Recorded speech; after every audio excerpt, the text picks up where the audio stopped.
So, hi everyone, Sabrina here from BeSmartee. I'm here with Paul Gigliotti, COO of Pinnacle Home Loans. So thanks for joining us today, Paul.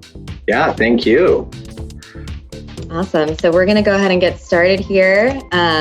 Just had some questions for you. I've been seeing a lot of things on LinkedIn, a lot of valuable information for the community, and I'd just love to have you share a little bit more about it.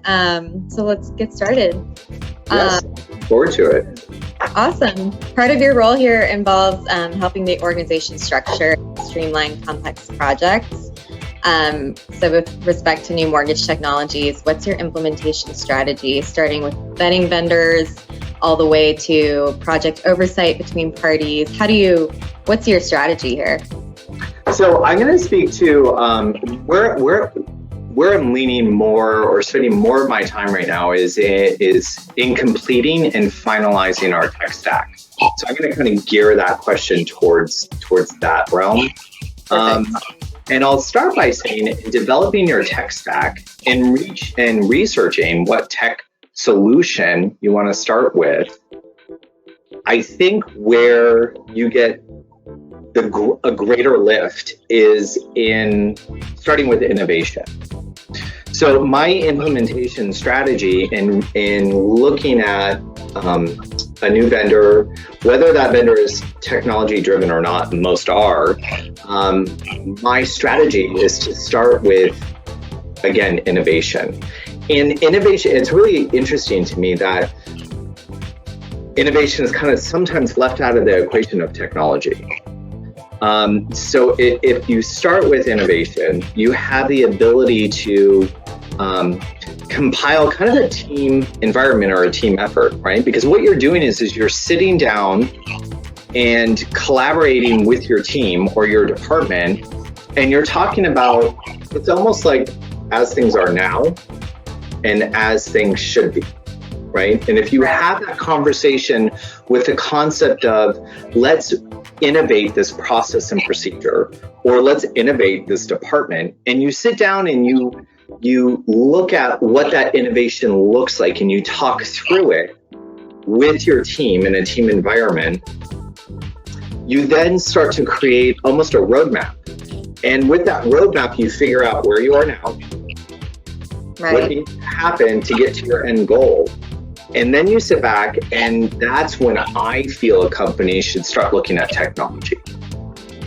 So within that process, it's really interesting. Within that process, if you look at innovation, in my current role, I'm so fortunate to work with operations and closing and secondary, finance and accounting, HR, payroll, technology, like internal. A lot of different places.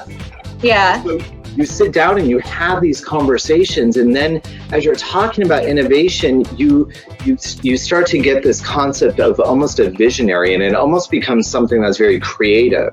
And my talk to my team when we're speaking together, I tell them, and I've even almost done this to the point where we're in an art class, guys. We have this canvas, it's blank. We can do anything we want as long as we're compliant. Right. So let's do it.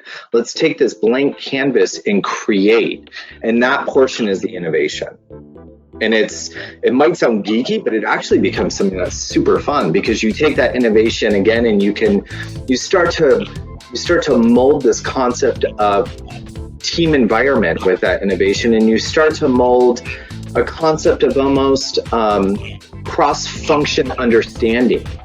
Because your tech stack can bleed into multiple departments. Absolutely. That's true. Yeah.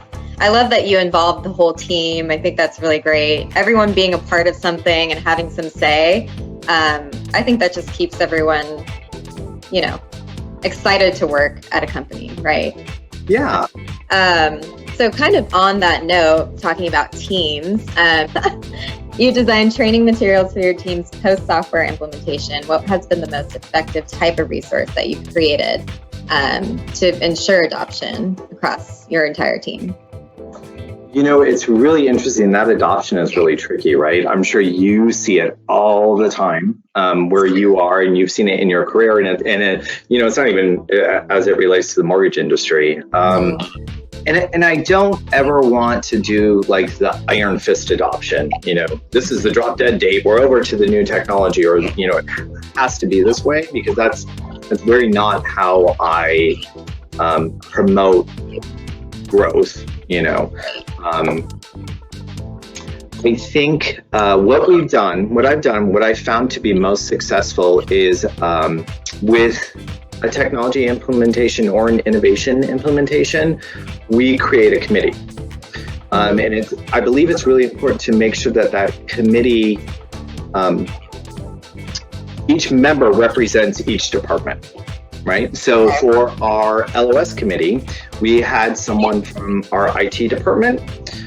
So they understood how it read with, for our POS. We had someone that understood the LOS technology, and we had someone from operations.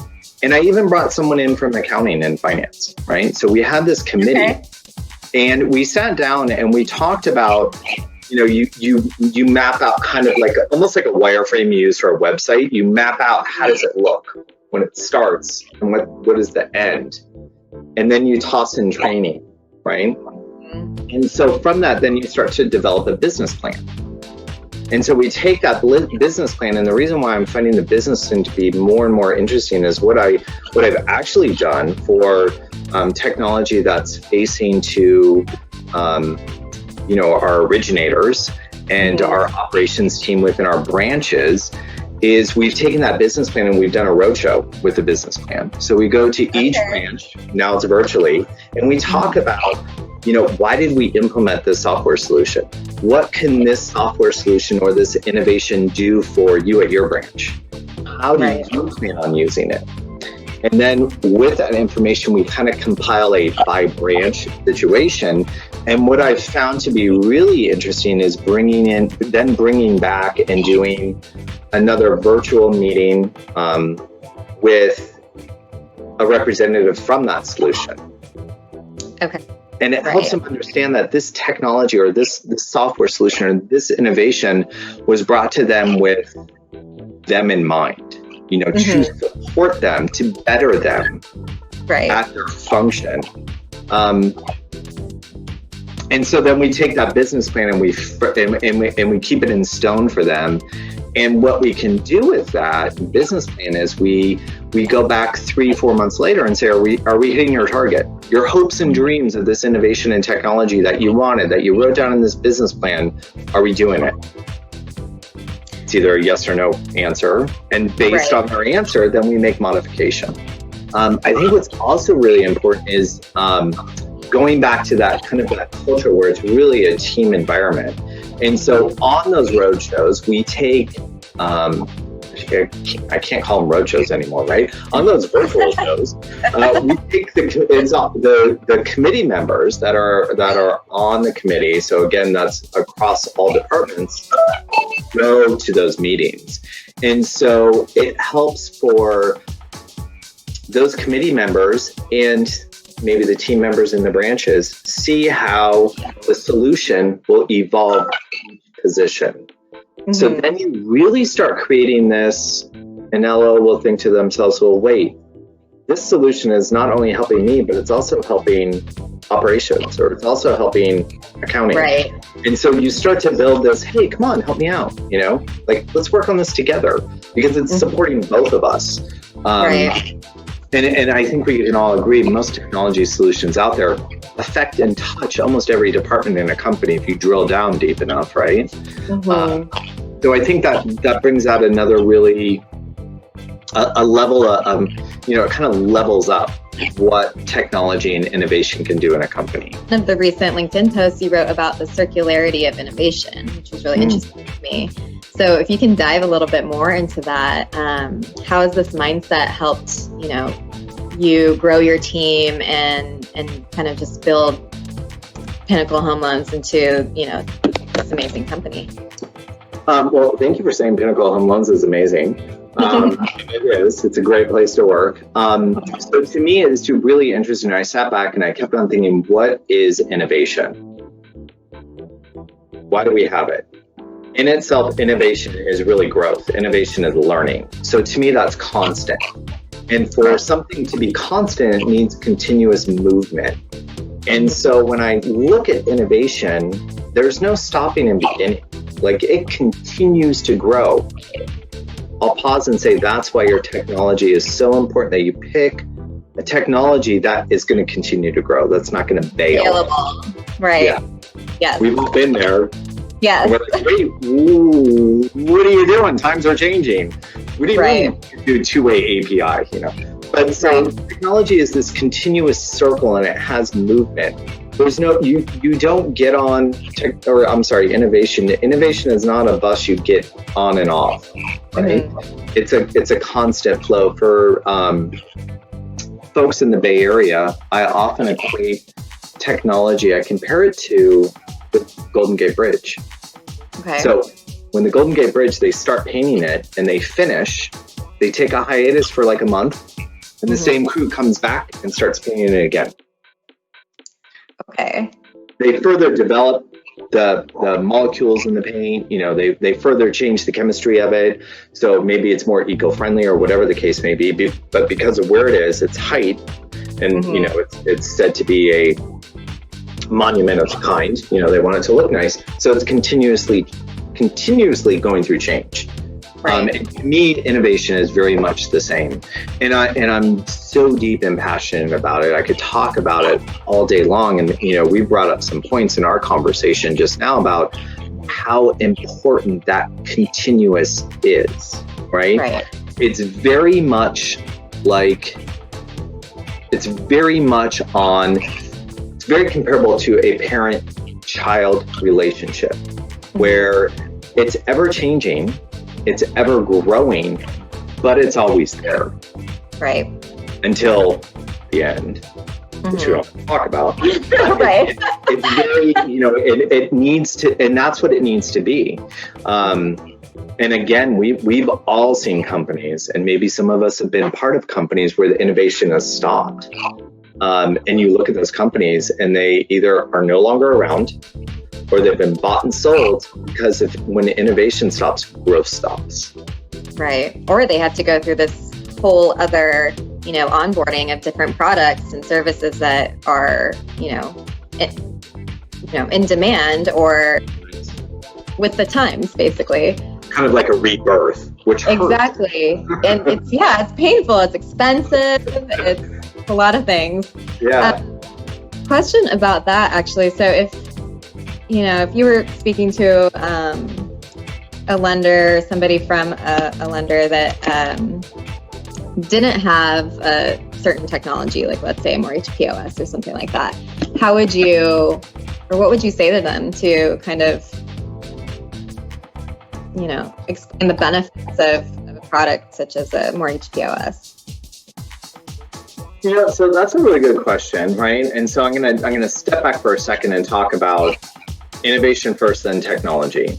And so if a company is missing one of those crux technologies, like a POS, basically I would say almost every mortgage company has a POS. If not, they've got some type of form of taking application on the fly.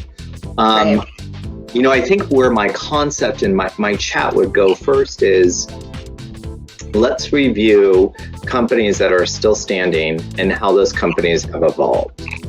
Now, our mortgage industry, our industry, has over the past, let's give it 8 years, has done this dramatic movement with technology. This movement, from where I sit, has been amazing, because what it's allowing us to do is concentrate on relationships. My relationship with you, I can do that because we have technology that's taking care of some stuff right now that we used to have to sit and work on. To the point of a POS, again, we had mentioned before, POS, one of the biggest things it does is it allows us to create deeper relationships with our consumers and provides a great amount of organization to maybe not the most organized folks out there. But what the technology is doing is, the technology movement in our industry is doing is it's leveling up our industry to where I feel the rest of the world was. Right. And it's leveling up our industry to what all consumers expect and what all consumers require, especially now with the changes that are occurring worldwide because of this pandemic, which I'm sure will be gone soon, very soon. Right. I'm hoping. Because I really want a manicure and pedicure and a massage. But anyway,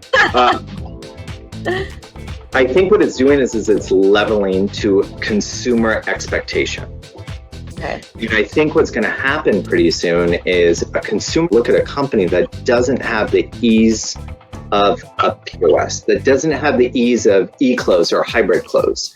And the consumer is going to look at them and say, I almost don't trust you because you're not at the bar where everybody else is. It's kind of like, here's a crazy analogy. I don't know why I just thought of this. And I'm going to age myself a little bit. And I know I'm a lot older than you, but I remember when I was a kid and my parents would have cars and not all cars would have automatic windows. Okay. Right. You're like, what are you talking about? No, I actually know that. I know this. So that was a luxury. Some cars, most cars would have the crank window, right? Right. If you advance 5 years later, now you can't even find a car with a crank window, right? Because that was a natural evolution. That was a natural progression. The consumer required it. And then the consumer really wanted it. The consumer required it. And then the consumer demanded it. And we're right on the teeter of the consumer demanding this technology, especially as it relates to how the consumer interacts and obtains that tangible good. Our consumers are demanding. How many times have you talked to someone during this pandemic and they've complained about purchasing a product that was delayed? Oh yeah. I mean, I've complained too. Yeah. How many days to deliver my package? Right. We're used to Prime being there same day or maybe the next day. And now we're having to wait a week. So do you see what's happening with the consumer experience of purchasing merchandise? It's, again, right at that tipping point of they're demanding it, not only to be able to go on Amazon.com or Etsy or wherever you shop and find something that fits your exact need in your color, but now, you're getting to the point where I don't mean you, but consumers are demanding it immediately, right? Right. So the consumer purchasing experience, it's almost in line, I feel, with the mortgage purchasing experience. Right. With purchasing a mortgage loan. So those are some of the analogies I would give to, an owner of a mortgage company that, let's say, didn't have a POS. And then you'd probably need to sit down if I was pitching them on it or pitching them on a tech stack. My conversation would then move into ROI, which would take 2 seconds. The ROI is not just material, but how are you gonna recruit loan officers? How are you going to talk about loan officers can work for you if you don't have this technology solution that 90% of the world has? Right. I think also on that note, just as a younger consumer, like millennials and Gen Zers, a lot of people don't have a full understanding of the mortgage process. And so, a technology that basically walks you through it, not that a loan officer can do that, they absolutely could, but because we're so used to doing things online, just having that availability and then, those tool tips and things that kind of guide you through. And then at the same time, you have the opportunity to speak with a loan officer or co-browse with them. And, there's so many neat tools that you can use, and that I think it's just, you're right, we have to meet the demands of the consumers. So, yeah.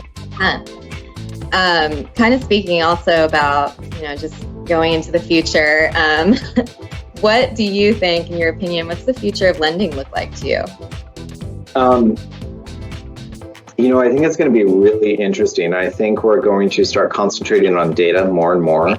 I think consumers that come to mortgage companies that are not driven with a previous relationship, so a referral or a previous client or a referral partner, might be a real estate agent or a financial advisor or insurance. I think the consumer is going to start coming to a client of a mortgage company almost pre-qualified. I think there are some great solutions out there that are really moving towards, okay, you landed on this landing page. We already know X, Y, and B about you. All we need to know is Z, and we can send you on your way. So I think we're going to really start moving towards, we're going to be a data-driven company. I think business channels are going to remain what they are. You're going to have retail companies, you're going to have brokers, you're going to have NDC and correspondent. But I think that this pandemic is really helping people to understand we can trim down some of the process and procedure. We can make it a little easier. How do we do that? E-closing solutions, just that solution in itself really helps drive a quicker turn time for signing, funding, collateral getting to where it needs to go, interacting with the title company. I think because of the technology, we're going to be relationship based in understanding the consumer's needs. Right. And being able to provide them an array of products to fulfill it. Something that I've seen that I've started to notice in our industry that's been happening over maybe the past 10 years, and I'm sure it has to do with technology, and I'm sure it has to do with, the housing crisis that occurred. Our industry more and more it reacts quicker to change. Right. So I think we're starting to really understand, it's about the consumer, it's about the consumer's needs, and we're changing with that. So I think I'm very proud to see the kind of the leveling up in our industry and what's been occurring. The response time to the pandemic was incredible. Amazing. Yeah. It was really awesome to see our investors respond, our warehouse facilities respond, us as a company respond, and that's just on the product delivery section. I'm not even talking about how quickly we reacted to shelter in place, like the day before it was even called out, and how everybody was immediately able to work remote, and for the most part still are. So I'm seeing this industry that's evolving very quickly. And I do think it's going to be consumer-focused relationship. Yeah. Does that make sense? Yeah, absolutely. And I mean, ultimately, that's the end goal for any company, right? Is that your consumer is satisfied, that they'll come back to you, that you have that retention. Yeah. They'll think of you every time that they need a loan. So, You've spoken about all the change that the industry has gone through. What would you say is maybe the biggest change in the last 10 years? Maybe a little bit more specific, since we've been talking about technology this whole time, but what do you think? I think it relates to technology. So I think, and I feel like I can we count how many times I said technology and innovation? Same, me too. Yeah, they don't use a word like empower, focus, I don't know. But I think technology is really playing this amazing role. And it's not because of the technology solution. But what I'm finding more and more are the people that I'm interacting with. As technology is coming into our industry so hot and heavy, we're dealing with leaders that are running companies from different industries. We're dealing with leaders that came from networking companies. We're dealing with leaders that came from hardware companies. We're dealing with leaders that came from social media companies, branding companies, but that have this huge technology background, right? So if we look at all the leaders from, Blend and Roostify and Maxwell and LQB and LNA, these people are not necessarily the executive level members of these companies are not necessarily just mortgage driven. So we're starting to have a trickle of experience that's coming into our industry. And from where I sit, I think that in a nutshell is the biggest change, because that is helping us concentrate on the consumer. It's not about, it's about being a profitable company, but it's not just about making money. It's not just about providing loan docs and funding. It's how we do it. It's visionary based. It's kind of that, go back to my concept of a blank canvas and being creative, because we're getting an influx of different minds and different concepts that are coming into the industry now because of the technology movement. Right. It dribbles down to the whole experience of getting a mortgage, but the movement that I was talking about is affecting how mortgage companies are run. Got it. Okay. Right. So therefore, the leaders of the mortgage companies, their fellow partners, someone that maybe worked at Dell, or maybe is someone that worked at a SaaS company. Right. And okay. they're saying to a mortgage leader, hey, what do you think about obtaining data this way and providing the consumer this type of product or this type of experience or journey? Gotcha. Okay. Yeah. So it's collaboration between different industries, which is Yeah. Yep. Okay. I like that. Well, that's great. I mean, that's all I have right now.